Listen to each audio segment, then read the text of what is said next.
Muy buenos días de nuevo.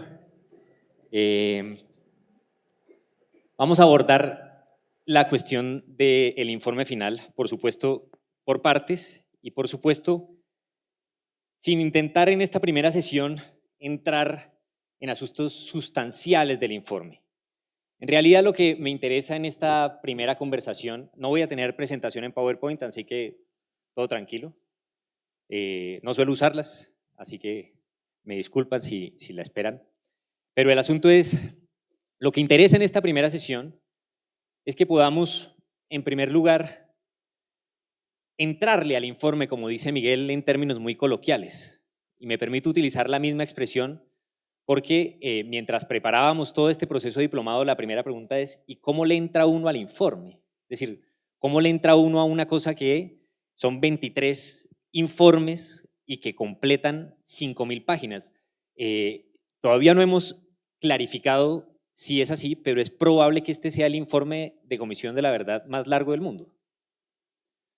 Ahí es posible. El informe de la Comisión de la Verdad de Perú tiene 12 tomos y ese ya era muy largo. Ya en las discusiones previas de esta Comisión de la Verdad se decía que en Colombia no podíamos tener un informe como el de la Comisión de la Verdad de Perú y tenemos no solo uno igual, sino el doble en términos de cantidad de información. Y entonces eso plantea la gran pregunta acerca de cómo entrarle a esto. Entrarle significa necesariamente partir de desnaturalizar lo que damos por obvio. Y eso es lo que me interesa sobre todo en esta primera conversación. Que desnaturalicemos lo que para todos y para todas es obvio con respecto a conceptos y al entramado político, jurídico, de verdad, de memoria y de justicia. Hay cosas que ya son obvias en nuestro país, afirmaciones que decimos y repetimos de manera fácil, si se quiere, y que necesitamos desnaturalizar, porque solo con esa desnaturalización podemos hallar la posibilidad de enfrentarnos con el informe de la Comisión de la Verdad desde un punto de vista, digamos, cuestionador. Esa es la segunda cosa que me parece muy importante.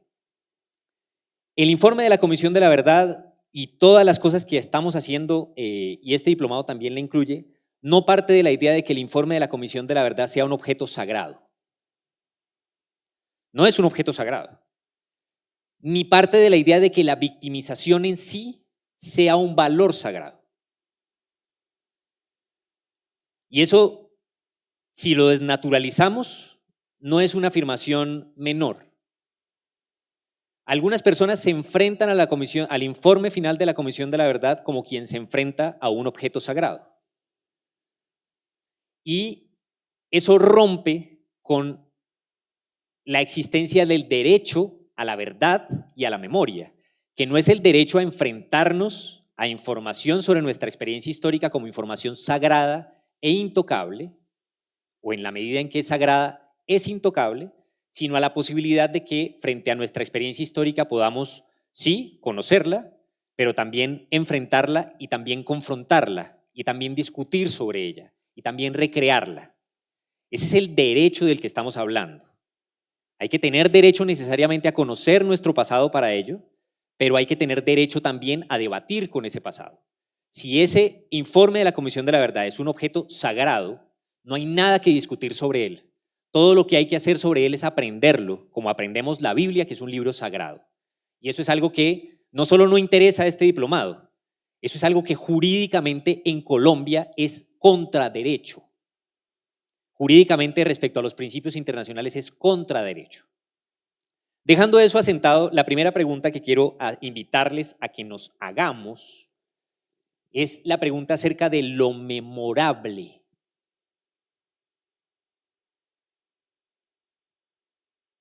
Lo memorable tiene que ver con la cultura. Es probablemente un concepto que se confunde con el concepto de cultura. Lo memorable a lo largo de la historia de la humanidad, como la cultura, es lo que nos ha permitido como seres humanos, como especie, construir redes de cooperación más allá de nuestras redes familiares. Somos sociedad, nosotros y nosotras, más allá de nuestras familias, aún de nuestras familias extendidas, porque existe la cultura y en la cultura lo memorable, porque lo que es memorable para mí es memorable para ustedes. Empezando, en primer lugar, por el lenguaje que nos permite conversar.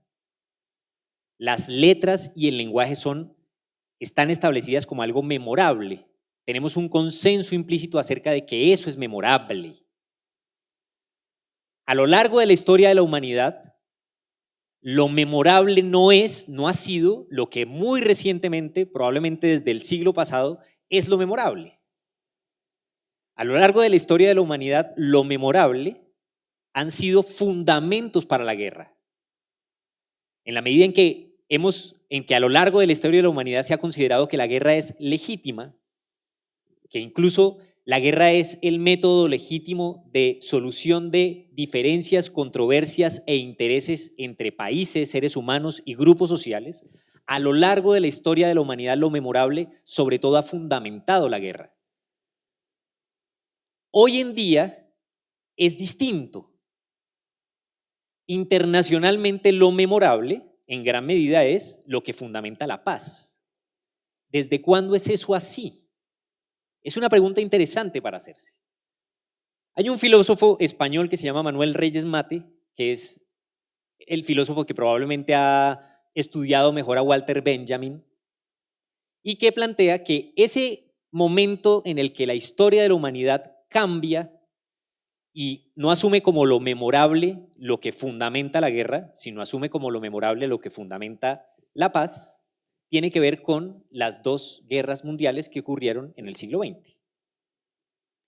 Le llama a ese momento particular entre las dos guerras mundiales, a partir de las dos guerras mundiales. Eso es por supuesto muy europeocéntrico, porque sería distinto si contáramos eso en nuestro país y en América Latina y en África, etcétera. Pero en Occidente, asumiendo ese centralismo europeo con el que convivimos, se supone que a partir de la Primera y la Segunda Guerra Mundiales lo memorable habría sido por primera vez no lo que fundamenta la guerra, sino lo que fundamenta la paz. A partir de una cosa que llama Manuel Reyes Mate el cambio epocal en la significación de los sufrimientos. Es decir, sería a partir de ese momento cuando la humanidad habría asumido que el sufrimiento de las víctimas, un concepto que no existía, por supuesto, ni en Grecia, ni en Roma, ni en las cruzadas, ni durante la mayor parte de la historia de la humanidad, en el que la guerra asumía que lo que hoy llamamos víctimas era un costo necesario, serían sujetos de un sufrimiento que consideramos ilegítimo e injusto. Ese cambio epocal hay que estudiarlo bien. No se ha estudiado mucho. ¿A qué corresponde ese cambio epocal? ¿A qué se debe ese cambio epocal? Pues depende de muchas cosas. A ese cambio epocal se tuvo que enfrentar el propio Hitler y los propios nazis cuando asumían que si lo que había ocurrido al pueblo armenio, que había sido sujeto de genocidio, era algo que la humanidad olvidaba, también lo que los nazis pretendían hacer era olvidable. Partían del hecho no solo de que hubieran utilizado los que ejecutaron el genocidio contra los armenios mecanismos sofisticados de ocultamiento, partían del hecho de que de ahí para atrás, a lo largo de la historia de la humanidad, los sufrimientos no fueron considerados ilegítimos, en ese sentido, cosas que debieran conmovernos o cosas que debiéramos calificar de injustas, los sufrimientos por la guerra, al contrario, costos necesarios de la guerra.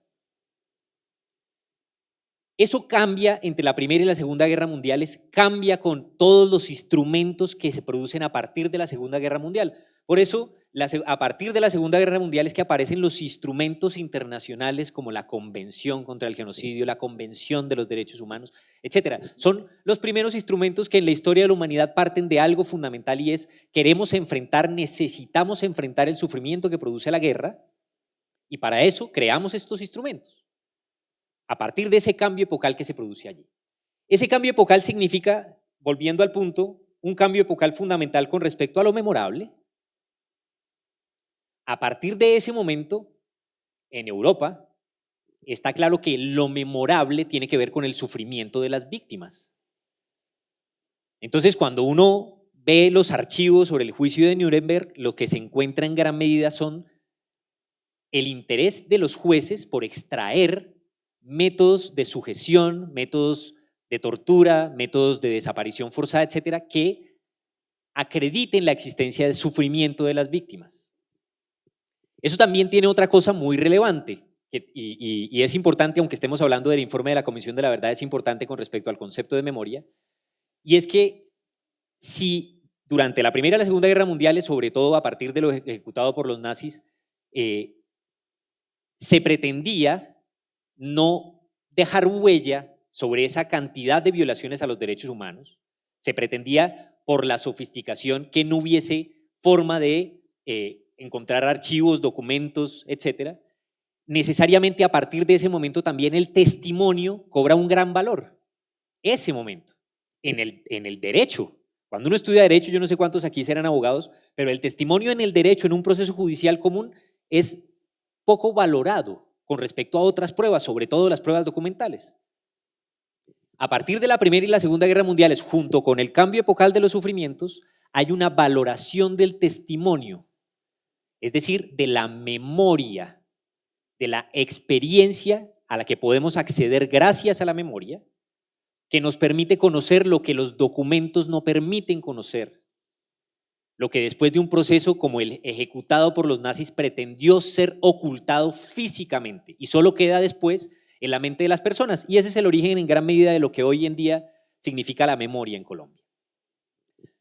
Lo memorable que tiene esa particularidad, pues tiene por supuesto también un componente político y ético.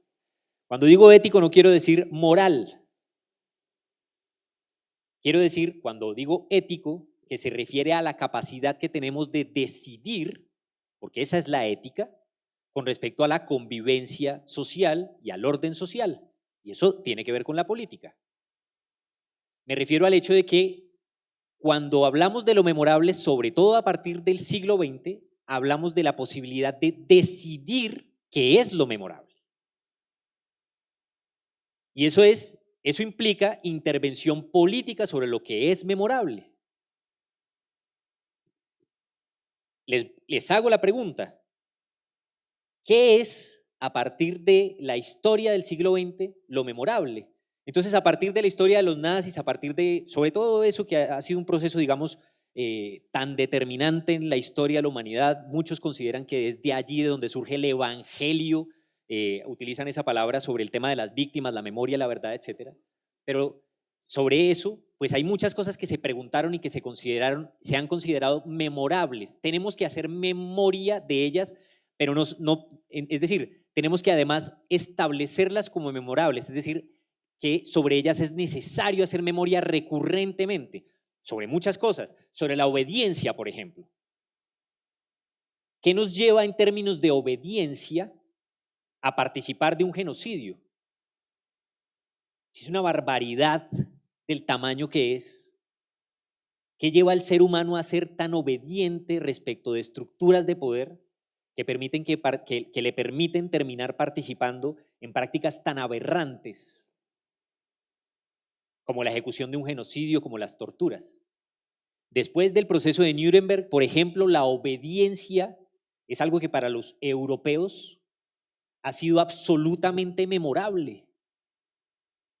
Yo creo que eso tiene mucho que ver, aquí especulo un poco, con el valor que tiene la libertad para Europa, con la resistencia que hay en Europa a la posibilidad de que se ordenen cosas que terminen conduciendo masivamente a la comisión de violaciones a los derechos humanos, eventuales.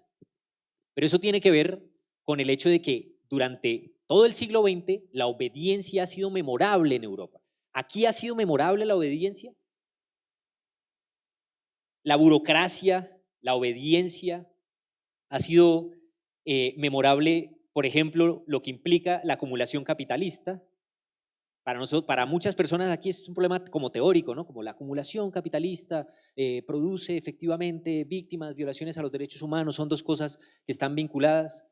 Hacer memorable como sociedad, el hecho de que la acumulación capitalista puede llevar vinculada la violación masiva de los derechos humanos, de tal manera que frente a nuestro necesario impulso de acumulación de capital privado y público, haya límites, haya derecho, haya normas, es parte de lo que ha surgido a partir, entre otras cosas, del cambio epocal en la significación de los sufrimientos. En Colombia, ¿qué es memorable? ¿Qué ha sido memorable a través de nuestra historia? Les invito a que se hagan esa pregunta. Eso es una pregunta profundísima y muy importante. Cuando uno ve, por ejemplo, las calles en el espacio público, ¿qué es lo memorable en el espacio público? ¿Cómo es memorable? ¿Cómo es memorable Simón Bolívar y la gesta libertaria según lo que está en la Plaza de Bolívar? El año pasado, en Bogotá se destruyó el monumento a los héroes. Era el monumento más grande que existía en Bogotá sobre las gestas de independencia. Se hablaba de todas las batallas de independencia, Pichincha, Junín, Carabobo, Boyacá, etc.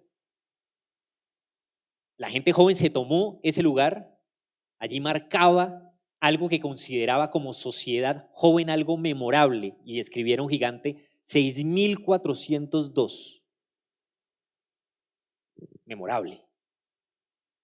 Cuando luego vino la intervención para destruir al monumento a los héroes, ¿cuántos de ustedes salieron a protestar porque consideraban memorable las batallas y las gestas de independencia? Ahí estamos, en esa discusión. En Colombia viene estableciéndose hace algunos años que el tema de las víctimas, perdón, utilizo palabras que son incorrectas, dice que el tema de las víctimas, suena como, si lo piensan bien, hablo incorrecto, que el sufrimiento de las víctimas es memorable. Los principios internacionales también lo dicen. Entonces, los principios internacionales establecieron hace varios años, en 1997, los principios internacionales de violación a derechos humanos, las víctimas, etc. Entonces, la primera cuestión que decían son memorables las violaciones y los responsables de violaciones a los derechos humanos. Son memorables las personas desaparecidas y las luchas de las personas desaparecidas.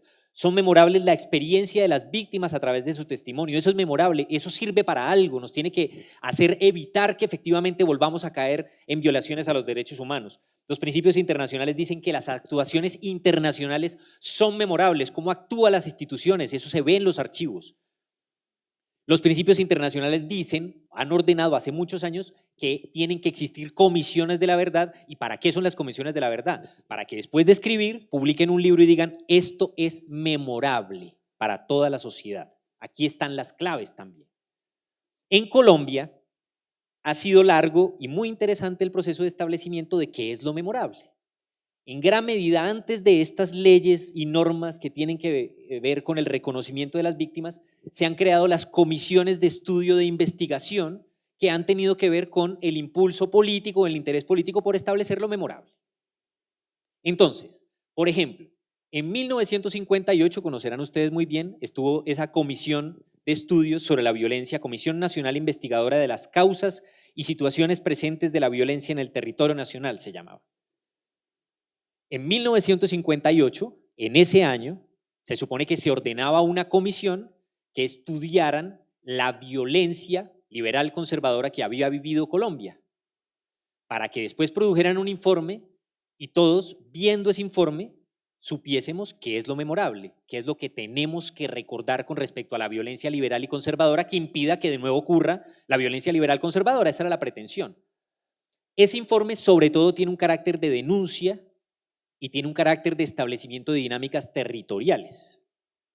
Lo más importante de ese informe desde el punto de vista de haber posicionado lo memorable es haber podido desentrañar, visibilizar, iluminar las dinámicas de violencia con ese término, independientemente de lo que ello implica cuestionarlo, les pido también que lo cuestionen, en términos territoriales, locales. Poder desentrañar el hecho de que la violencia liberal conservadora que se mandaba políticamente desde la capital de la República tenía expresiones reales a nivel local. Entonces, ahí está, por ejemplo, ese estudio de 1958, y a lo largo de todo el siglo XX en Colombia se va a considerar que la violencia es memorable. En el contexto de la represión de los años 70, también entre otras cosas por la forma como supuestamente había llegado un gobierno que prometía una verdadera revolución, que era el gobierno de Alfonso López Miquelsen, y sus contradicciones, sus grandes contradicciones, un gobierno que terminó siendo, estas son conclusiones mías, pero un gobierno que terminó siendo bastante neoliberal, habiendo prometido ser bastante prosocial. Se generan muchos conflictos y muchas situaciones que tienen que ver, entre otras cosas, con el impulso de políticas represivas en Colombia. Políticas represivas que son las que, en primer lugar, permiten contar. Cuando ustedes le preguntan a cualquier organización de personas desaparecidas, van a decir, la primera persona desaparecida en Colombia fue Omaira Montoya. ¿Cuándo? Allí, en ese contexto de las políticas represivas impulsadas por ese gobierno. Antes del Estatuto de Seguridad, en donde se exacerbaron las prácticas de desaparición forzada. Pero allí las organizaciones, las primeras organizaciones de defensa de derechos humanos que existieron, quisieron plantear que también esa represión era memorable. Que también esa represión vinculada con esas políticas tenía que ser conocida y memorable. Y allí empezó un proceso de construcción y de acumulación de archivos, de construcción y acumulación de información, que ha determinado la construcción, por ejemplo, del archivo Colombia Nunca Más, que es uno de los archivos precursores de esta Comisión de la Verdad que tenemos. Entre otras cosas por el impulso ya no institucional, sino social, de establecer como memorable, de posicionar como memorable la represión en Colombia, con un énfasis en la documentación de casos. ¿Desde cuándo hablamos de conflicto armado como algo memorable? ¿Se lo han preguntado? Pues no es obvio. Hay un momento en el cual comenzamos a hablar de conflicto armado como algo memorable. En 1987, una comisión también de estudios de la violencia que había creado el ministro de Gobierno Virgilio Barco, que dirigía el que después fue director del Centro Nacional de Memoria Histórica, Gonzalo Sánchez, y al que muchas personas conocen en Colombia como violentólogo, había tenido que hacer un informe que hablaba sobre la violencia y su relación con la democracia, para posicionar en 1987, a partir de la investigación, como memorables aquellas actuaciones institucionales que en Colombia estaban siendo favorecedoras de la continuidad del conflicto y que podían ser cambiadas por otras actuaciones institucionales. Por eso, cuando uno ve ese informe, uno ve sobre todo un énfasis en las políticas de paz, porque en Colombia ese establecimiento de las políticas de paz nació a partir de la crítica de las políticas institucionales existentes durante años de conflicto. Y aquí viene algo muy interesante. Cuando Álvaro Uribe fue presidente de Colombia y creó e impulsó la ley 975 de 2005, incluyó dentro de esa ley la orden de crear un grupo de investigación, un proceso de investigación en torno a, dice la ley, el origen y desarrollo de los grupos armados organizados al margen de la ley, que dio lugar a la Comisión Nacional de Reparación y Reconciliación, dio lugar a la creación del Grupo de Memoria Histórica, dio lugar a la creación del Centro Nacional de Memoria Histórica posterior. Pero eso estuvo incluido en la ley. Algunas personas piensan y dicen, no, lo que representaría el expresidente Álvaro Uribe sería absolutamente contrario al esfuerzo de memoria. No. En la realidad, allí también hay una apuesta por establecer algo memorable, algo como memorable. No es la historia de la violencia, no es la historia del conflicto, es el origen y desarrollo de los grupos armados organizados al margen de la ley, que por supuesto serían, como grupos armados organizados al margen de la ley, iguales, las guerrillas y los paramilitares. Allí también hay un esfuerzo por establecer lo memorable en Colombia, y la Comisión de Reparación y Reconciliación produce un primer informe en el que no hace exactamente lo que le dicen, yo creo, no produce un informe que dice cuál es el origen y desarrollo de los grupos armados organizados al margen de la ley, sino que en gran medida con el acumulado que se viene produciendo en Colombia de informes para posicionar lo memorable, produce un informe que ustedes conocerán muy bien, que es el de la masacre de Trujillo. La masacre de Trujillo ya había sido documentada, ya había sido incluso llevada a cortes internacionales, pero cuando esa Comisión Nacional de Reparación y Reconciliación construye el informe de Trujillo, en gran medida hace algo fundamental para nuestro presente, y es que lo construye con la perspectiva de que se posicione en Colombia como memorable el sufrimiento de las víctimas. Es decir, que se posicione en Colombia que nuestro conflicto, nuestra guerra o nuestra violencia necesita socialmente que recordemos, que hagamos conciencia sobre el sufrimiento de las víctimas, de tal manera que eso conduzca a darle solución. Ese informe de Trujillo está fundamentado, está elaborado para mostrar los impactos sobre las víctimas por primera vez de algo que ya había sido documentado y que en Colombia no había tenido ese énfasis. Cuando esa Comisión Nacional de Reparación y Reconciliación evolucionó a Grupo de Memoria Histórica y evolucionó a Centro Nacional de Memoria Histórica, tenía la función de, por la ley que le había dicho, haga un informe sobre los grupos armados organizados al margen de la ley, tuvo la disposición de producir un informe que, si ustedes ven, pues no es exactamente el mismo informe que le mandó la ley. La ley había mandado un informe y ustedes produjeron un informe que se llama el Basta Ya. ¿Han leído el Basta Ya? El Basta Ya no es un informe sobre el origen y desarrollo de los grupos armados organizados al margen de la ley. El Basta Ya es un informe en donde el tema central, el énfasis central, son los impactos sobre las víctimas de la violencia y el conflicto armado interno. Ahí, independientemente de lo que haya ordenado la ley, se nota el papel de los intelectuales en la construcción de lo memorable en Colombia y en el establecimiento que damos por naturalizado, pero que no es naturalizado, insisto, que no es obvio, de el sufrimiento de las víctimas como memorable en los últimos años en nuestro país.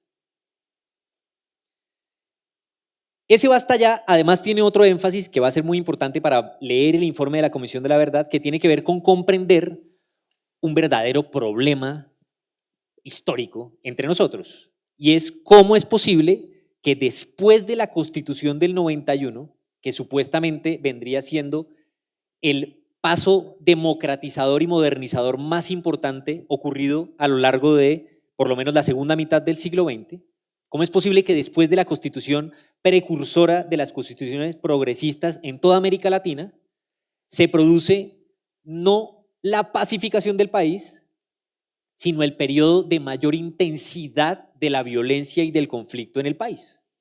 Esa, que es una pregunta histórica que tienen la mayoría de los intelectuales, historiadores en Colombia, etcétera, es algo que ya aborda el Basta Ya, junto con, insisto, el énfasis en el reconocimiento de los impactos de las víctimas. Después del informe Basta Ya, en medio de las discusiones de los diálogos de La Habana, las FARC y el gobierno discuten y negocian, y yo creo que en gran medida por esfuerzo, digamos, como punto de hablar en esos términos no sería, pero como un punto a favor de las FARC en términos de la negociación que se estaba dando, se plantea la creación de la Comisión Histórica del Conflicto y sus Víctimas. Ya existía el Basta Ya, entonces uno dice, ¿para qué quieren una comisión histórica si ya existe el Basta Ya? Bueno, en gran medida porque allí, en medio de los diálogos de La Habana, se considera que ese Basta Ya no sería representativo de la otra visión desde la intelectualidad sobre lo que debería ser memorable en Colombia. Y entonces, si han leído ese informe de la Comisión Histórica del Conflicto y sus Víctimas, podrán leer no versiones repetidas, conocidas sobre la historia del conflicto, sino sobre todo versiones alternativas que no dan cuenta solamente de los impactos sobre las víctimas de lo ocurrido, sino, por ejemplo, de la centralidad que tiene el problema de la acumulación de tierras en el conflicto como parte de su origen y de su continuidad. Podrán leer, por ejemplo, la importancia que tiene la construcción de la cultura, no de guerra, sino de la cultura paramilitar en Colombia. En ese esfuerzo, insisto, espero ser claro, les trato de transmitir, en ese esfuerzo lo que hay es un esfuerzo político por establecer como memorable esos otros elementos de los que habla ese informe. Son esfuerzos intelectuales, a ver, lo redondeo, son esfuerzos intelectuales que tienen por objetivo posicionar diferentes temas como lo memorable, diferentes perspectivas sobre nuestra experiencia histórica como lo memorable. Y en función de eso, presionar, impulsar, promover actuaciones políticas, porque la memoria pertenece al mundo de la acción. ¿Sí? Uno se puede recordar políticamente algo para constatarlo y decir que es muy interesante, como probablemente podría ser un esfuerzo intelectual de otro tipo. Necesariamente pertenece al mundo de la acción política. A pesar de que ya había sido construido, y esto es, díganme si no es muy interesante, a pesar de que ya había sido construido todo ese acumulado, incluyendo el acumulado más reciente del Basta Ya y de la Comisión Histórica del Conflicto y sus víctimas, el acuerdo de paz ordenó la creación del informe, de la Comisión de Esclarecimiento para la Verdad, la Convivencia y la No Repetición.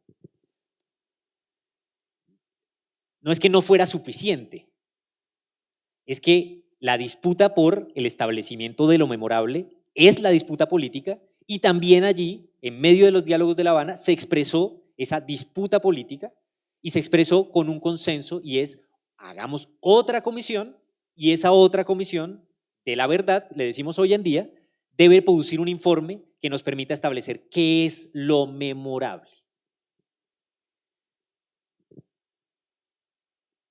¿Ustedes han visto el mandato de la Comisión de la Verdad? Todo esto que les estoy diciendo son, insisto, claves para entrarle al informe. Entonces, la primera parte es sobre lo memorable y la segunda parte tiene que ver con el mandato de la Comisión de la Verdad. El mandato de las comisiones de la verdad, supuestamente, es lo que determina su quehacer y su accionar.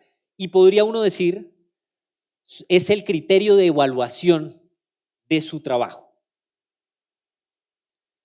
O es uno de los criterios fundamentales de evaluación de su trabajo. Si la ley dice que usted tiene que hacer un informe sobre estos puntos, luego yo tengo que ver si usted efectivamente resolvió esos puntos. El mandato de la Comisión de la Verdad dice, permítanme leer esta parte porque no hay manera. Primer punto del mandato, tiene que esclarecer la Comisión de la Verdad según un decreto, el 688, prácticas y hechos que constituyen graves violaciones a los derechos humanos y graves infracciones al DIH, en particular aquellas que reflejen patrones o tengan un carácter masivo que tuvieron lugar con ocasión del conflicto, así como la complejidad de los contextos y dinámicas territoriales en las que éstas sucedieron. 2. Responsabilidades colectivas del Estado, incluyendo del gobierno y los demás poderes públicos, de las FARC, de los paramilitares, así como de cualquier otro grupo, organización o institución nacional o internacional que haya tenido alguna participación en el conflicto, por las prácticas y hechos a los que se refiere el numeral anterior. 3.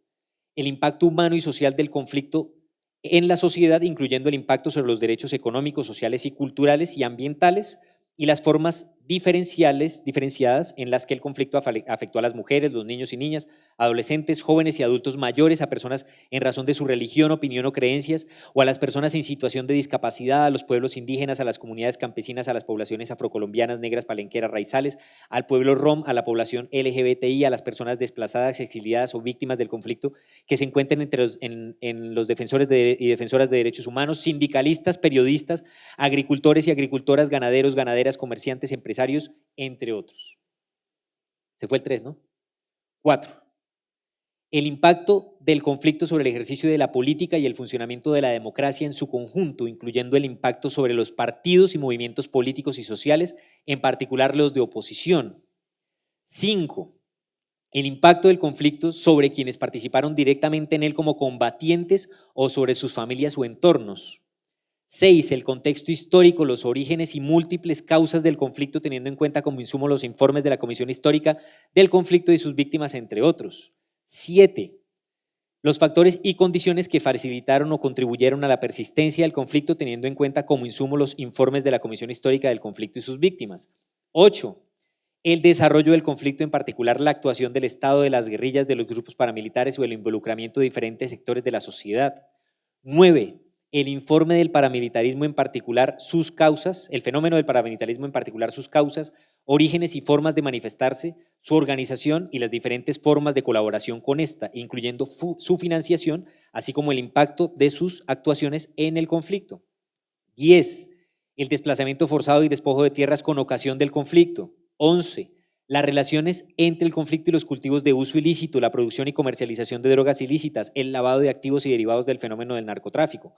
12, los procesos de fortalecimiento del tejido social en las comunidades y las experiencias de resiliencia individual o colectiva. 13, los procesos de transformación positiva de las organizaciones o instituciones a lo largo del conflicto. Según el decreto creador de la Comisión de la Verdad, que valga la pena decirlo, se firmó aquí en este espacio donde estamos, según el mandato, la Comisión de la Verdad tenía la obligación de esclarecer esos 13 puntos. Entonces, uno tiene que hacerse la pregunta acerca de si la Comisión de la Verdad esclareció esos 13 puntos o no. Si faltan, si no faltan, cómo. Y tiene que hacerse la pregunta acerca de cómo la Comisión de la Verdad, a partir de su ejercicio de esclarecimiento, propone diferentes elementos como memorables y nos los propone socialmente, de tal manera que a partir de ellos podamos actuar en consecuencia. Actuar en consecuencia significa repetir o no repetir, o evitar o hacer o no hacer, o reformar o cambiar. Esas son las preguntas que tenemos que hacernos frente al gran informe de la Comisión de la Verdad. El primer tomo de la Comisión de la Verdad, ¿cuánto tiempo? ¿Estamos bien de tiempo? Yo no voy a hablar tanto, yo creo, o mucho, no sé si. El primer informe de la Comisión de la Verdad que vamos a abordar en este diplomado es el llamado No Matarás, que es el informe sobre el relato histórico del conflicto armado, se llama. ¿Por qué es el primero necesariamente en este diplomado y es el primero a abordar? Porque es de donde uno mejor puede sintetizar la propuesta acerca de qué es lo memorable. Es por eso. Hay otros informes, varios informes más de las comisiones de la verdad existentes en el mundo tienen esas características, digamos, tienen un informe referido específicamente al relato histórico del conflicto, que por supuesto que satisface una demanda social, que es una demanda por cuéntame el cuento. ¿Sí? Cuéntame un cuento lo más sintetizado posible acerca de qué fue lo que pasó aquí y por qué. Pero no solo sintetizan eso, sino pretenden sintetizar qué es lo memorable. El informe de la Comisión de la Verdad, por ejemplo, de Argentina, es polémico en ese sentido. Porque ustedes saben, ese informe, cuyo prólogo lo elaboró el escritor Ernesto Sabato, es un informe que ha incluido una doctrina que es una doctrina muy cuestionada, que se llama la doctrina de los dos demonios. Porque ese informe dice literalmente así. Dice, lo que pasó en Argentina fue el enfrentamiento de un demonio de izquierda terrorista contra otro demonio de derecha también antiterrorista o terrorista. Entonces, en Argentina, el cuestionamiento a la doctrina de los dos demonios es, pero ¿cómo así? ¿Tú me vas a explicar la historia de lo ocurrido en el conflicto en Argentina a partir de dos demonios? Como si fuese, en primer lugar, voluntad demoníaca del demonio lo que ha ocurrido aquí. Como si fuese, en segundo lugar, simetría entre actores, simetría entre el aparato represivo del Estado y los grupos guerrilleros, sobre todo urbanos en el contexto argentino. Muy cuestionado ese informe, pero cuando uno lee el informe de la Comisión de la Verdad de la Argentina, en gran medida se ha sintetizado que la doctrina de los dos demonios pues pretende establecerle a los argentinos una propuesta sobre lo que es memorable, etc. Tenemos que evitar los demonios. ¿Cómo evitamos los demonios? Guardándolos en la caja. ¿Y cómo los mantenemos guardados en la caja? Haciendo la política correcta, la política efectiva, la política de centro, si se quiere, es decir, la política moderada. Es una propuesta que está allí. También, por ejemplo, el informe de la Comisión de la Verdad de Perú tiene un informe especialmente dedicado. Gracias. Muchas gracias.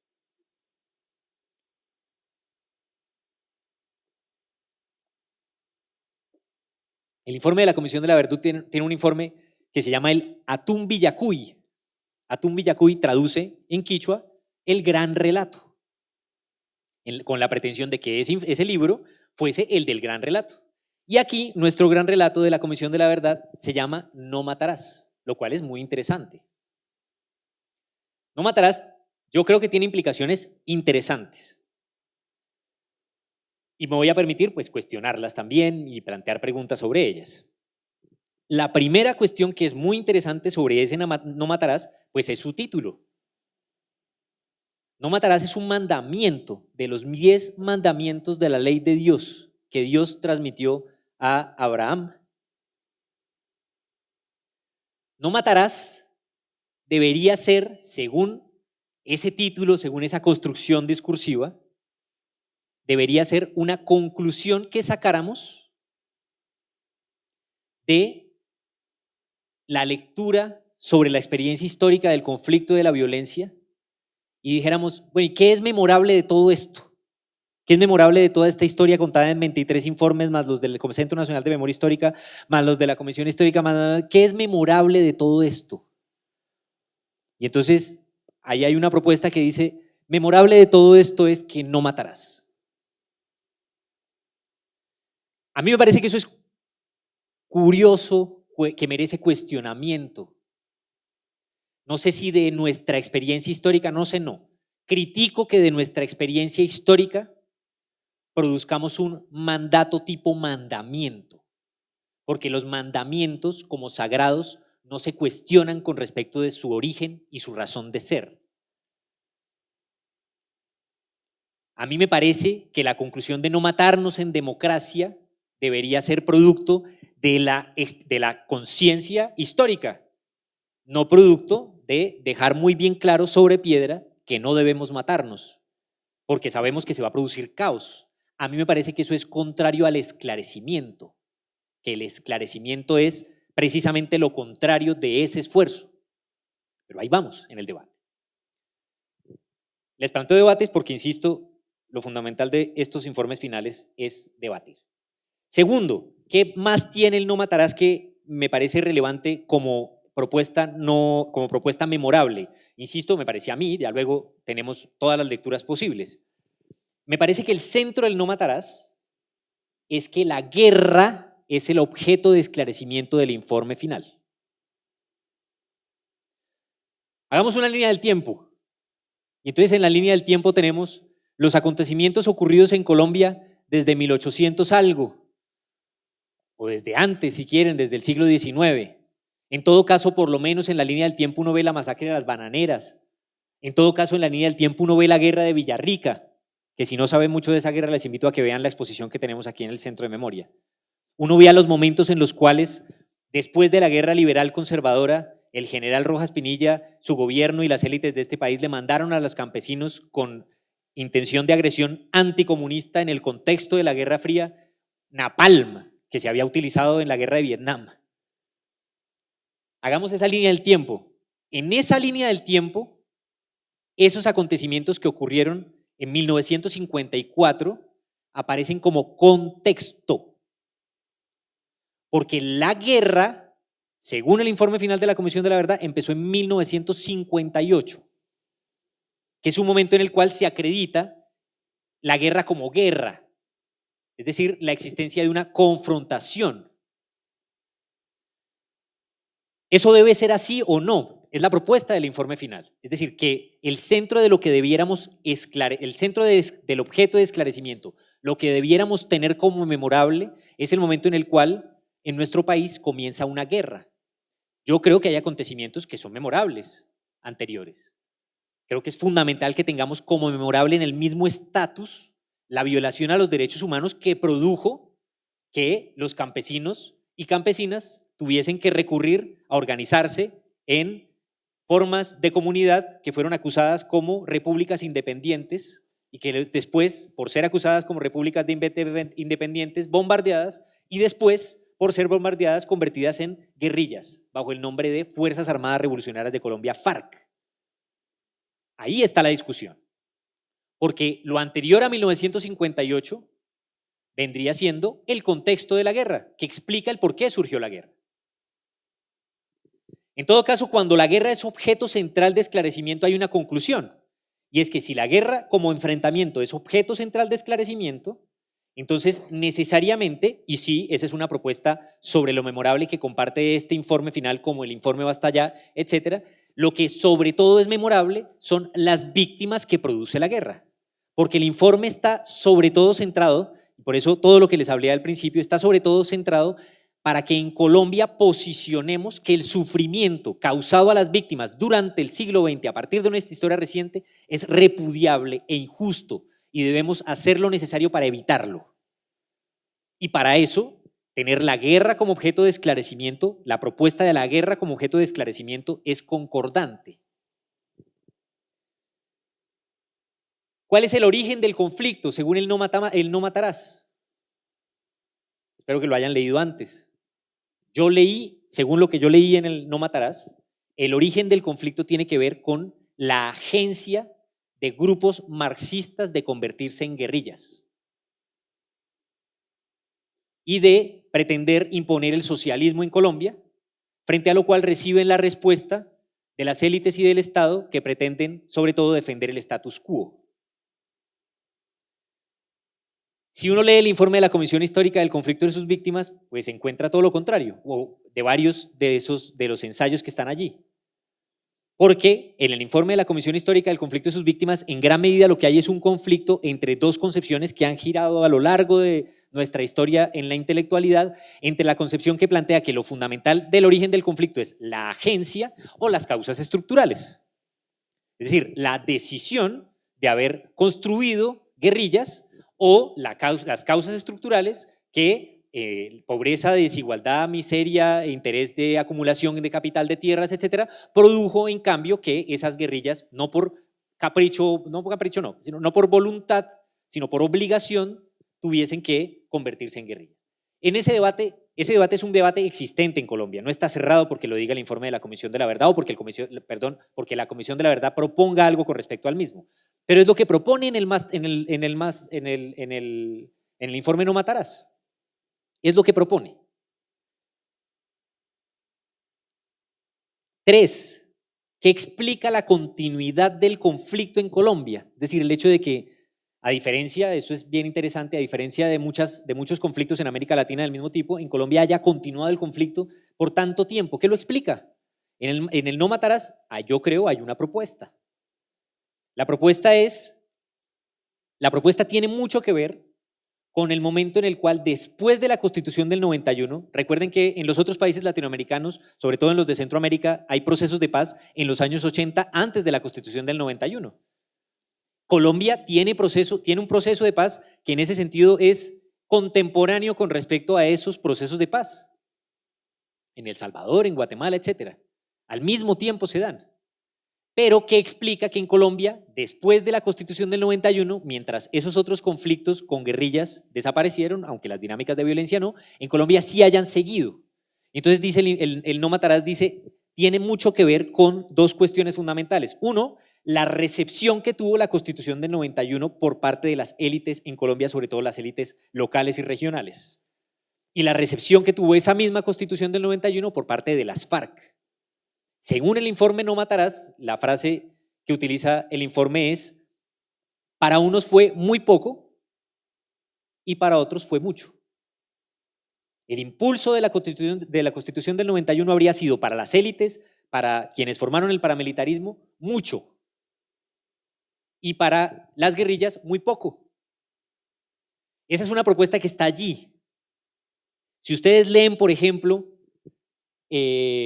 un libro muy importante, yo creo fundamental en la comprensión de estos temas, que es el libro escrito por el profesor Francisco Gutiérrez Sanín, que titula El orangután con Sacoleva, verán otra interpretación de eso.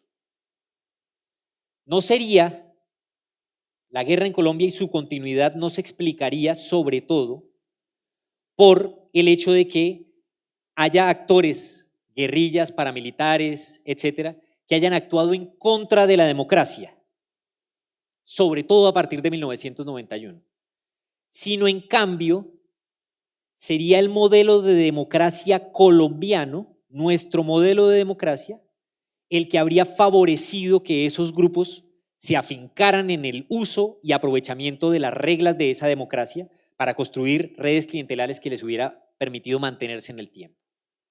Eso está también en debate. Dice el informe de la Comisión de la Verdad, el No Matarás, perdón, porque el informe es otra cosa. El No Matarás dice, ¿cuál es la contracara de todo esto? Cuando digo contracara es, aparte de la tragedia de la guerra, de las violaciones a los derechos humanos, etcétera, esos dos puntos que tenían que ver con iniciativas sociales de resistencia, iniciativas de construcción comunitaria que muestran la contracara, ¿cuál es la contracara del conflicto? Entonces, el no matarás tiene una versión, dice la contracara de todo el tema del conflicto es el esfuerzo reformista en medio de la confrontación y un esfuerzo reformista, y eso lo tiene el no matarás, un esfuerzo reformista de carácter concertado. Dirían los clásicos de la universidad pública, policlasista. Es decir, se ríe de Idamia. Es decir, el no matarás tiene la propuesta de que la contracara de toda la tragedia ocurrida a lo largo del conflicto en Colombia son esfuerzos reformistas que en Colombia tuvieron una característica que el texto resalta mucho, y fueron exitosos en la medida en que lograron aprovechar una voluntad que hubo en muchos momentos de reforma y modernización por parte de las élites en Colombia, con un esfuerzo de reforma y movilización que hubo por parte de sectores de lo que hoy llamamos en Colombia el campo popular, o de sectores de la izquierda, o de sectores vinculados pues con esos procesos que han sido calificados como guerrillas. Es, para sintetizarles, la confluencia entre quienes lograron impulsar, ganar dentro del M-19 a favor de la tesis de la desmovilización, junto con quienes lograron producir la Unión Patriótica como un esfuerzo político civilista, con las élites que habrían tenido una voluntad a favor de la modernización, las que habrían confluido, por ejemplo, a favor de la modernización, que con muchas otras cosas más produjo la Constitución del 91. Esa es la contracara como memorable. Entonces, si uno quiere ver, según ese informe, a lo largo de la historia de Colombia, que ha permitido que a pesar de todo haya la de poca democracia que tenemos, que a pesar de todo hayan los avances que tenemos incluso de manera contradictoria, tiene que ver los esfuerzos de reforma concertados, confluyentes, que se han dado a lo largo de nuestra historia. ¿Cuál es la trayectoria de las guerrillas según el informe final, según este no matarás? La ha puesto muy bien Gustavo Gallón, presidente de la Comisión Colombiana de Juristas, en una columna. La trayectoria de las guerrillas sería de la protección al repudio. Lo memorable con respecto a la historia de las guerrillas sería que surgieron en una lógica de protección de ellas mismas y de la población campesina y terminaron convertidas en una expresión repudiada por la mayoría de la sociedad colombiana. Eso está ahí puesto, sobre todo como lo memorable con respecto a eso. Cualquier esfuerzo, digamos, desde las propias guerrillas por contar su propia historia, pues va a ser distinto a esto. Hay muchas cosas más que contar de mí que son memorables para que les contemos a nuestros hijos y a nuestras hijas, dirán guerrilleros y guerrilleras. Pero es lo que está puesto allí. ¿Cuál es la trayectoria del paramilitarismo en el no matarás? ¿Qué es lo memorable con respecto al paramilitarismo en el no matarás? El paramilitarismo fue, según el no matarás, en principio una avanzada contrainsurgente y terminó convertida en una expresión que gana autonomía en la medida en que prioriza la acumulación de capital, ilegal sobre todo. Eso que está allí puesto también es cuestionable. Es claro que es cuestionable, es decir, el carácter del paramilitarismo como avanzada contrainsurgente es en gran medida, por ejemplo, uno de los puntos centrales de cuestionamiento de las organizaciones de defensa de derechos humanos, en particular las que han reivindicado la existencia de víctimas de crímenes de Estado en el país.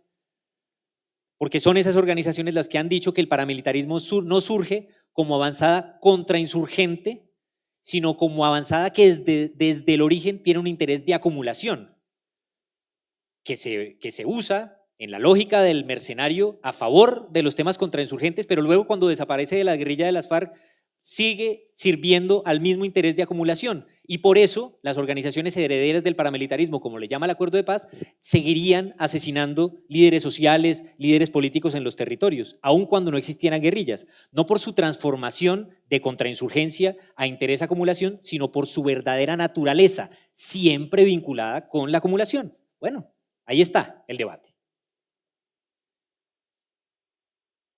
Hay un elemento muy importante, yo creo que es muy digamos, valioso con respecto a otros ejercicios de esclarecimiento que se han hecho en Colombia, que plantea ese no matarás con respecto a algo que deberíamos tener como memorable, y es el costo para el Estado colombiano de la última etapa contrainsurgente que determinó la ruptura del equilibrio de poder de guerra que había impedido que en Colombia se resolviera por la vía negociada el conflicto entre las FARC y el Estado. El costo de legitimidad estaría dado porque la comisión acredita que efectivamente a partir del 2002 hasta el 2016 la guerra contra las FARC incluyó falsos positivos, incluyó masacres, incluyó desplazamientos. Esos hechos, que son hechos de grave violación a los derechos humanos, acreditados por la comisión, constituirían la pérdida de legitimidad del Estado que, dice el informe, es correspondiente con el avance efectivo del Estado contra las guerrillas que obligó, particularmente a las FARC, a la negociación y al diálogo de La Habana a partir de 2012. La Comisión de la Verdad también propone una explicación memorable acerca de la naturaleza de nuestra guerra, de la naturaleza de la guerra, asimismo llama, digamos, a la dinámica que está explicando, que tiene que ver con el asunto de la sociedad civil y la explicación acerca de por qué en los registros de víctimas, la mayoría de las víctimas en Colombia son víctimas civiles. Entonces, la explicación del no matarás, la propuesta de la Comisión de la Verdad es principalmente que la forma, la naturaleza de la guerra habría sido una guerra en la que se habría buscado minar los apoyos de los grupos armados de un bando y del otro, con el objetivo de debilitarle, un poco como decía Mao Zedong, quitarle el agua al pez, y que eso es lo que explica que en Colombia se hayan ejecutado masacres, sobre todo contra la población civil, que es lo que después, cuando uno ve las estadísticas sobre victimización en Colombia, refleja que sean sobre todo civiles las víctimas del conflicto en nuestro país. ¿Eso es así o no es así? También está en discusión. No porque eso no sea cierto, es cierto efectivamente, acreditado por muchos informes, lo digo sobre todo porque pues hay quienes argumentarán que junto con la dinámica y la naturaleza de la guerra como guerra contra civiles para minar la legitimidad del adversario, el interés acumulador, particularmente del paramilitarismo, también habría hecho parte, no de una búsqueda de afectar o minar la legitimidad del adversario guerrillero en medio de la guerra, sino con el interés de despojar, con la excusa de la guerra, al campesino y la campesina. Eso está en discusión, pero es lo que dice la comisión. ¿Cuáles son los mayores efectos a revertir después de esta larga guerra? Dice el no matarás de la comisión. Los mayores efectos a revertir, la comisión tiene un largo catálogo de recomendaciones en donde uno puede leer y extraer muchas pretensiones de reforma, pero los mayores efectos a revertir estarían en el ámbito del sistema político y de la cultura, un poco menos en el ámbito económico. En el sistema político quiere decir que efectivamente tiene que significar, este proceso de esclarecimiento tiene que significar que uno acredite que el sistema político necesita ser reformado para que se reviertan los efectos negativos que se han puesto sobre él. Ya les hablaba de la tesis del profesor Francisco Gutiérrez Sanín, que no habla sobre un conflicto contra la democracia, sino un conflicto afincado en nuestra democracia, tal cual como es. Pero en la realidad, eso es un planteamiento, y el otro planteamiento es el efecto a revertir que tiene sobre la cultura el proceso de esclarecimiento, y eso es muy importante, por supuesto que es muy importante para lo que nosotros y nosotras estamos haciendo aquí. Tiene que ver con que hay una propuesta por parte de este informe final, por supuesto muy importante y muy valiosa, de poder hacer visible el hecho de que las violaciones a los derechos humanos, los hechos de conflicto, los hechos de guerra, no solo habrían sido ajenos a, por ejemplo, las dinámicas en las grandes ciudades, sino habrían sido constituyentes de la cultura. Y en ese sentido, los efectos a revertir después de esclarecer esta guerra y de establecer lo memorable, pues son también necesariamente implican un gran esfuerzo cultural. Eso es muy interesante en gran medida porque en Colombia el último renglón de intervención de la política es el renglón de la cultura. Vamos, el gran esfuerzo en gran medida que plantea la Comisión de la Verdad también tiene que ver con eso. También establece como memorable el informe No Matarás la necesidad de revisar el modelo de seguridad y defensa. También establece como memorable, esto es interesante, contra muchas cosas que se han dicho en el país, quizás naturalizadas popularmente en el país acerca de que la tierra es el centro del conflicto armado, de que el conflicto por la tierra es la razón de ser del conflicto armado. El No Matarás plantea que la tierra es fundamental para comprender el conflicto armado, pero que no es lo único. Que efectivamente hay dinámicas más allá de la tierra que tienen que ver con el funcionamiento del sistema político, el funcionamiento de las confrontaciones políticas, etcétera, que tienen que ser resueltas. Independientemente, mejor no, con respecto a la tierra, porque al final son problemas interdependientes, pero como tema adicional. Y de nuevo, creo que esto es muy importante, la Comisión de la Verdad ahí en ese No Matarás plantea como memorable un concepto que es el concepto de paz democratizadora. Es decir, como si uno estuviera conversando con alguien que viniera del futuro y le dijera, ¿qué tengo que saber sobre el conflicto armado? Entonces yo le voy a decir, obviamente le voy a decir, mira, si tienes inquietudes te puedes leer el informe final de la Comisión de la Verdad que tiene 23 tomos. ¿Cierto? ¿Qué tengo que saber sobre el conflicto armado? Tengo que saber muchas cosas, pero tengo que saber, por ejemplo, y también es algo que establece como memorable este informe No Matarás, y es tienes que saber que la paz en Colombia ha sido, que los momentos de democratización, cambio el orden de la frase, los momentos de democratización que hemos tenido a lo largo de la historia de Colombia, desde la existencia de conflicto armado, son procesos que coinciden, que son al mismo tiempo procesos de paz. Que el esfuerzo por la paz ha sido el esfuerzo de democratización. Tienes que saber entonces que este último proceso de paz que tenemos, que creó la Comisión de la Verdad, no es solamente un esfuerzo de pacificación, es un esfuerzo de democratización. Y por eso las recomendaciones habrán de ser correspondientes, en términos de qué es necesario para democratizar el país.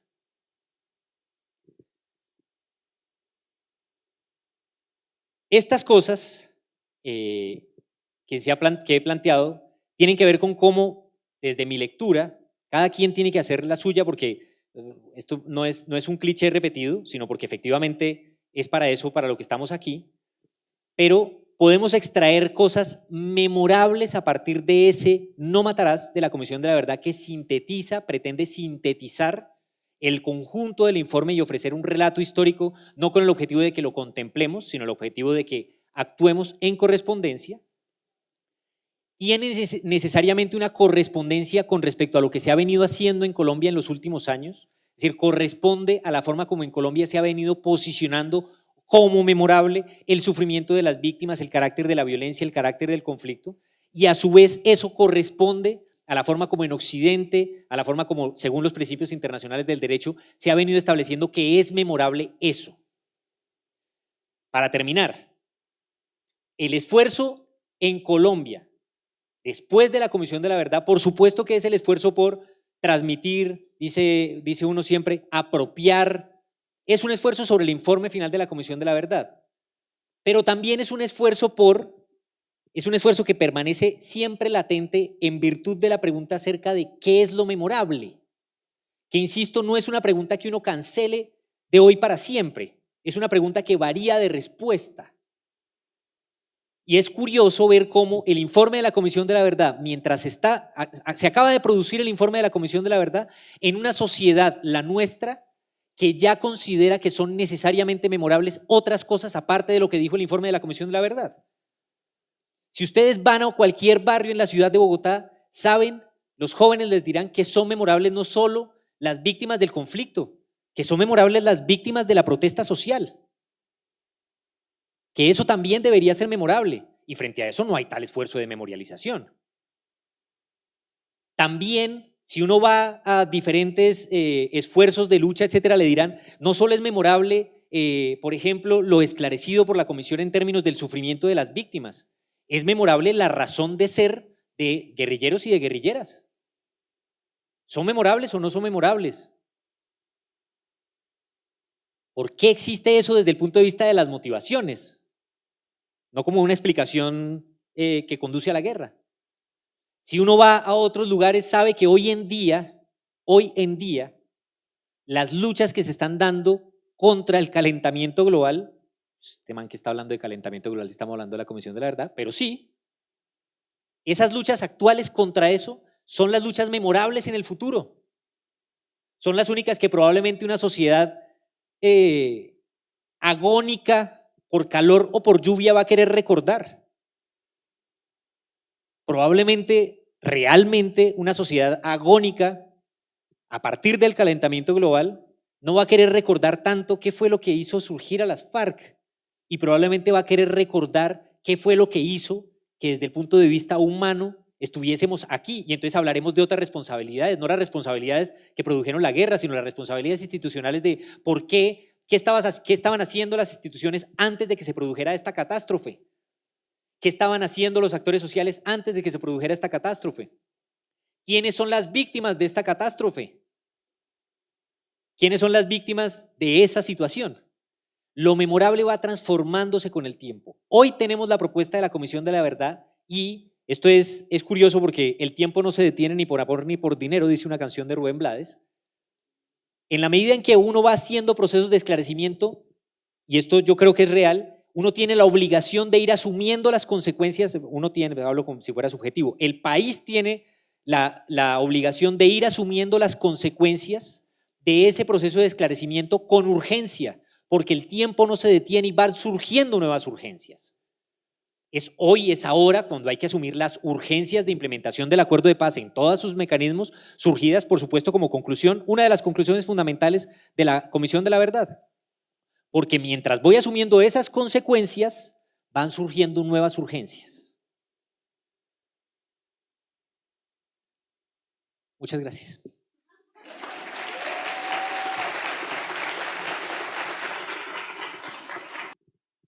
Sí, una pregunta para ustedes de su memorable conferencia. Lo felicito. Es la siguiente. La guerra permitió que tanto paramilitares como la guerrilla crecieran y acumularan riquezas. Ese contexto, de alguna manera, ha generado una cultura del narcotráfico en nuestra sociedad. La pregunta es, ¿eso sería para tenerlo en cuenta como algo también memorable, esa relación que hay entre el crecimiento económico de los paramilitares y de la guerrilla como algo memorable? Gracias. Por aquí era la pregunta, creo, ¿cierto? Sí. Gracias, buenos días.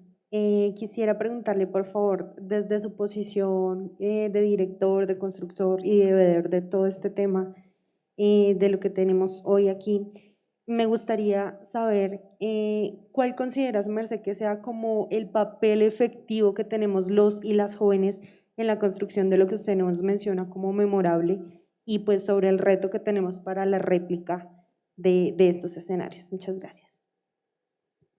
Creo que la pregunta es para allá, ¿cierto? Sí, así. Creo que es más fácil que ustedes me hagan el favor de parar el micrófono.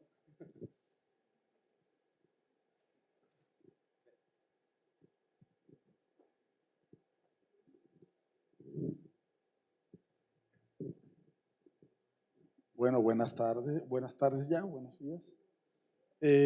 Yo quisiera que se profundizara un poquito más con respecto a ese concepto que tienes de el papel del paramilitarismo, o el objetivo real del paramilitarismo y el objetivo real de la insurgencia,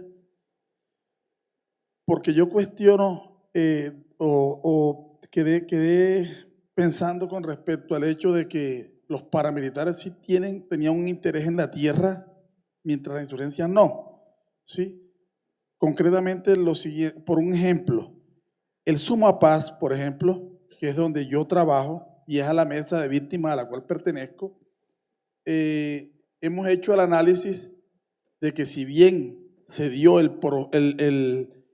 fenómeno del desplazamiento, no se dio el fenómeno del despojo. O sea, a la gente salía de allí porque de pronto la insurgencia, que era la que tenía el control, consideraba de que estaban trabajando para el enemigo, pero ellos conservaban su tierra. Ellos podían dejar a alguien, ¿sí?, cuidando la tierra, un familiar, una persona. Ellos no regresaban, pero la tierra nunca la perdieron. En cambio, en zonas de la costa, de donde soy originario, o de los llanos, los sacaban era por la tierra. Entonces quería que hicieras un poquito más de énfasis en eso. ¿La última? Buenos días. Muchas gracias por esta charla. Yo quisiera simplemente agregar a estas 3 preguntas, como preguntarte, José, ¿qué reflexión de pronto harías sobre una parte que está también en el No Matarás, donde dice que hay unos marcos discursivos que también se produjeron por todo el proceso de guerra, o que se han producido, y que tiene que ver con 2 ideologías contrapuestas?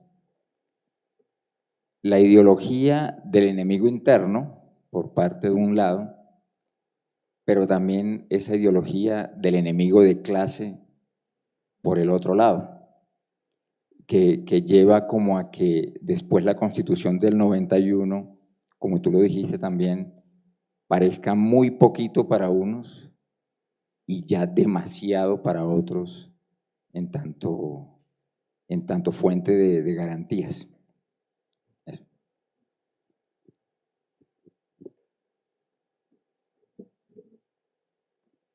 Bueno. No quisiera salirme mucho del asunto fundamental que estamos tratando, que es metámosle el diente al no matarás, y en ese sentido empezar a dar o a compartirles conclusiones que yo tengo sobre asuntos muy gruesos del conflicto, porque precisamente para eso es el diplomado. Y si lo abordamos en grupos más pequeños, probablemente tendremos la oportunidad de compartir y no simplemente escuchar mis opiniones más o menos formadas sobre eso, sino de compartirlas con las que todos y todas tienen. Digo cosas puntuales y específicas, invitándolos a que precisamente en el diplomado abordemos las cuestiones a profundidad. La cultura narcotraficante, la cultura paramilitar, etc. El no matarás no incluye una profundización en el problema cultural, incluye una mención enfática en que el asunto cultural es un asunto sobre el cual es necesario intervenir o revertir los efectos de la guerra o del conflicto en Colombia. Pero no incluye un análisis a profundidad de lo cultural. Corresponde más bien a nuestra conversación popular el hablar, por ejemplo, de cultura narcotraficante o de cultura paramilitar.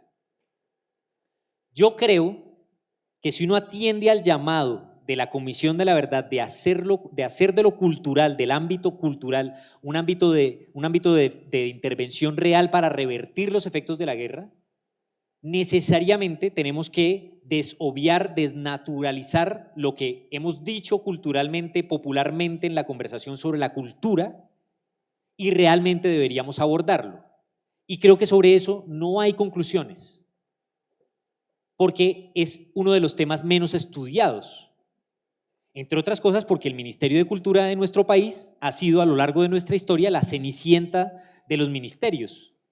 Entonces el conocimiento que tenemos sobre ese problema siempre es el menor. Y cuando ustedes ven el informe de la Comisión Histórica del Conflicto y sus Víctimas, cuando se abordó el capítulo de cultura, también es el capítulo el peor abordado. Y realmente, la pregunta, no te doy la respuesta que seguramente me estás pidiendo, pero me permite decir, ese es un tema fundamental. Es decir, vamos a hacer la pregunta nosotros, independientemente de lo que diga la comisión. ¿Cultura paramilitar? ¿Cultura narcotraficante? Alguien diría, cultura narcotraficante y paramilitar, no, cultura del dinero fácil. Porque cuando se trata de cultura del dinero fácil, atravesada por la capacidad de imponer mi presencia, mi ser, y de anular al otro en la conversación pública, diría Maturana, no solamente es la narcotraficante, la madera, el oro, la minería de cualquier tipo de… Muchas de las cosas que pasan en este país confluyen en la misma cultura. Totalmente, está plenamente vinculada a la economía ilegal. No estoy seguro que esté plenamente vinculada a la economía ilegal. No sé si es que la economía ilegal imprime en la cultura de otros ámbitos de nuestra sociedad ese modo de ser, esa característica sobre todo de anulación del otro en la conversación, o si es que refleja, exacerba algo que ya tenemos impreso en nuestra cultura como parte, por ejemplo, de nuestra herencia colonial, de nuestra herencia racista o de nuestra herencia patriarcal. De eso habla el informe final también. El informe final no lo clarifica en las 23 páginas. Yo estoy seguro que, o sea, no me lo he leído todo, pero estoy seguro que va a ser muy difícil encontrar eso, porque en Colombia necesitamos un estudio a profundidad sobre eso, porque ese sí es un ámbito de intervención. Sobre todo, no solo es un ámbito de intervención, sino además es un ámbito de aspiración legítimo, en donde no tenemos claro, la mayoría, quienes tienen más claro en nuestra sociedad hacia dónde debemos aspirar legítimamente en términos culturales son maestros y maestras en gran medida, pero en términos sociales no hay una clara aspiración legítima con respecto a qué clase de cultura debiéramos construir. Y tampoco nos podemos quedar en el planteamiento obvio, digamos, de hagamos una cultura de paz. ¿Eso qué significa? No puede ser, es lo único que yo sé, no debe ser, en mi concepto, producto de un mandamiento. O sea, en mi concepto, no debe ser producto de no importa cuál sea la discusión, hagamos un acuerdo de que es un mandamiento, firmémoslo y simplemente no lo hagamos, porque es un mandamiento.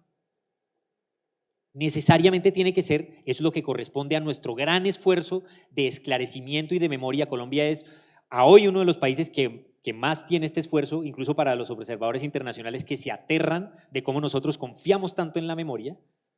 Se aterran, les parece increíble que nosotros confiemos en la memoria tanto, que digamos cosas que en otros países no dicen, para que efectivamente esa conclusión, las conclusiones de nuestra convivencia, las conclusiones salgan de nuestra experiencia histórica concreta. Esa es, entre otras cosas, una de las utilidades mayores, yo creo, del informe de la Comisión de la Verdad.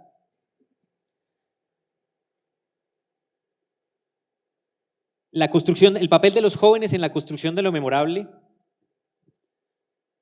Podría decir muchas cosas sobre eso, pero digo específicamente que dentro de la población joven, mujer, hay una categoría que es una categoría poco reivindicada en nuestro país, pero que es absolutamente determinante en la construcción social y política de lo memorable en cualquier sociedad, que es la categoría de los y las intelectuales.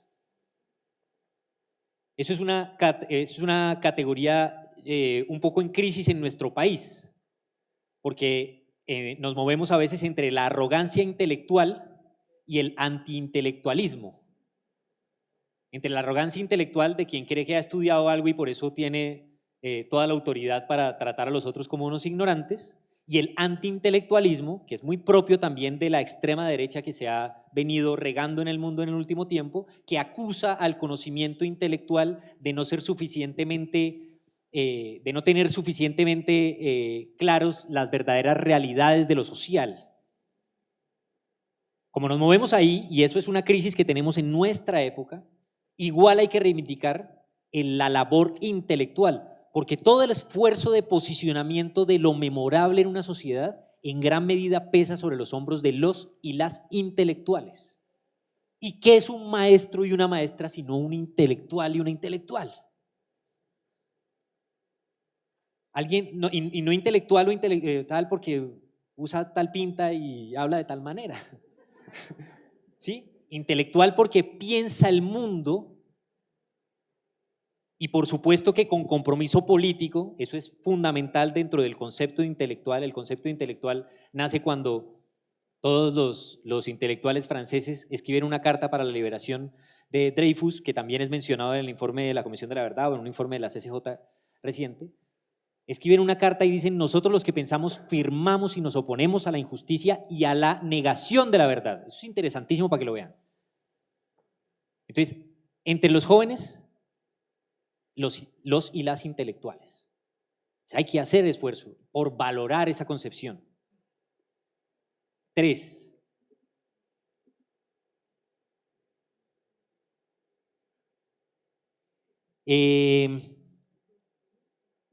Te invito a que a profundidad el tema de la acumulación de tierras lo abordemos en el capítulo específico que tiene que ver con eso, porque si no te digo una cosa muy insatisfactoria, ¿sí? Con respecto a una pregunta que profundamente estás haciendo sobre eso, que es la comprensión de por qué en algunos territorios, a pesar de que hay desplazamiento, no hay acumulación de tierras, y por qué en otros territorios la principal motivación del desplazamiento es la acumulación de tierras. ¿Sí? Y eso cómo opera en términos de la dinámica de las guerrillas, los grupos paramilitares, y no solo eso, sino además las élites locales, y en términos de cómo hay una utilización del ejército. Me parece un tema suficientemente grande como para que más bien lo abordemos en la profundización que vamos a tener sobre eso en el diplomado. Y por último, bueno, el informe, es verdad, el informe No Matarás dice, bueno, hay un enfrentamiento discursivo. Entonces el No Matarás dice, hay dos ideologías enfrentadas. La ideología de el enemigo interno, que vendría siendo una ideología incubada dentro de las fuerzas militares, que habría servido para que las fuerzas militares actuaran sobre todo en contra del enemigo interno, ¿cierto? Entonces, allá están los estudiantes, eso es el enemigo interno. Allá están los campesinos, ese es el enemigo interno. Y se enfrenta con la ideología del enemigo de clase. Cuando uno ve ese planteamiento así, hay muchas cosas que pensarse sobre eso. Entonces, la primera es, cuando se califica a esos dos planteamientos como ideológicos, se les califica como ideológicos en el sentido marxista, es decir, en el sentido de falseación de las relaciones sociales reales. Ambas concepciones ideológicas son una falseación de las relaciones sociales reales. Entonces, la teoría del enemigo interno falsea el verdadero carácter que tienen quienes hacen una protesta, los campesinos que se organizan, etcétera, y los convierte en enemigo interno, es decir, en enemigo subversivo a combatir con antisubversión. Y la teoría del enemigo de clase falsea al sujeto que tengo enfrente en la medida en que tiene una clase social distinta, sobre todo aburguesada o cercana a la burguesía, y lo convierte en enemigo también a enfrentar. Ese planteamiento así, en el informe final de la Comisión de la Verdad, es un planteamiento que, insisto, conduce a que uno explique la forma como, o conduce a que la Comisión proponga la forma como fue asumido a partir de la Constitución del 91, el muy poco o el mucho. Pero a mí me parece que eso tiene cuestionamientos. Yo, por ejemplo, no creo que la razón de ser de la continuidad de la guerrilla haya sido que la guerrilla haya recibido la Constitución del 91 como muy poco. ¿Por qué no creo? ¿Por qué no lo acredito? Pues es mi visión personal. Porque lo ocurrido antes de la Constitución del 91, en la historia de la guerrilla de la que estamos hablando, que tiene nombre específico que se llama FARC, es que las FARC participa del proceso de diálogo y negociación con una propuesta que no hacen ninguno de los otros grupos guerrilleros, que es la propuesta de la Unión Patriótica. Y a la Unión Patriótica le ejecutan un genocidio en su contra.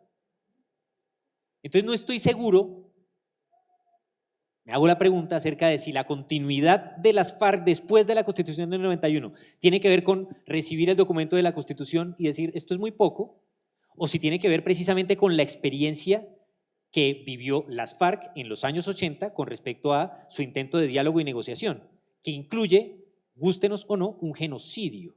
y si uno le da a la palabra genocidio la entidad y el tamaño que tiene esa palabra, tiene que incluirla. No podría decirte cuál es mi conclusión, pero me parece que eso está allí puesto. Tampoco estoy seguro que la continuidad de los grupos paramilitares a partir de la Constitución del 91 haya sido mucho, porque si uno ve lo que ocurre después de la Constitución del 91, que ha sido denunciado como un gran termidor, un gran retroceso neoliberal a partir de la Constitución del 91, que son la Ley 30 de Educación, la Ley 100 de Salud, la Ley 50 del 90 de Trabajo. Si uno ve lo ocurrido a partir de ahí, no está tan claro que después de la Constitución del 91 el país se haya encaminado en un proceso de reforma social tan decidido que los paramilitares necesariamente lo hayan tenido que ver como mucho. Alguien al contrario podría decirte, la apertura económica después de la Constitución del 91 coincidiría por lo menos con ese planteamiento ideológico del mucho, es decir, con un planteamiento ideológico antipopular. Tampoco, por supuesto, no quiero, esto queda grabado, entonces no quiero hacer ninguna afirmación de coincidencia ideológica o simpatía entre promotores de la apertura económica desde el punto de vista político y paramilitares, ni lo digo ni por supuesto lo pienso. Pero lo cierto es que esa realidad histórica me hace cuestionarme el mucho o muy poco. Yo creo personalmente que los procesos previos a la Constitución del 91 son determinantes en la continuidad del conflicto posterior a la Constitución del 91, que no es la Constitución del 91 el detonante de la continuidad del conflicto posterior, sino es lo anterior. Es decir, la forma como en los 80 se ejecutó el genocidio contra la Unión Patriótica, en mi concepto es determinante para que después haya seguido lo que pasó, y la forma como en los años 80 efectivamente se permitió al paramilitarismo considerarse a sí mismo vanguardia antisubversiva, permitió. Eso que yo estoy diciendo coincide un poco más, creo que coincide un poco más con lo que dice el profesor Francisco Gutiérrez Sanín en el Orangután con Sacoleva. Pero ahí están los debates. La idea es que eso lo discutamos. Muchas gracias. Gracias, José, de verdad.